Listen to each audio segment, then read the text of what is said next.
Hi everyone, my name is Charles Richards and I'm a media intern at Kensambury.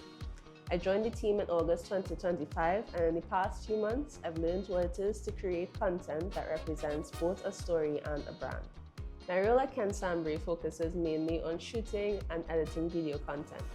I'm still learning, but during my time here I've assisted with setup, videography and photography on shoots, and I've also learned about how to do photo and video editing. Apart from that, I've also done some posting on the company's social media. One highlight for me was definitely my first solo shoot, which I also had to complete the final edit for. I had to think creatively about positioning, framing, and shot ideas, all while visualizing the look that I wanted the final edit to have. This experience definitely taught me how to work independently and trust my creative decisions under pressure. Before I came to Kensambury, I had little to no experience.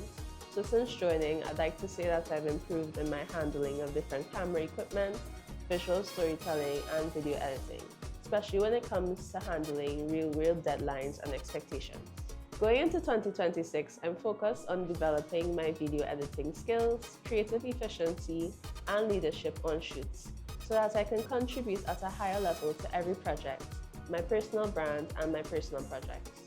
If you're someone who wants to grow, work on real projects, and be challenged creatively, this is a great place to do it.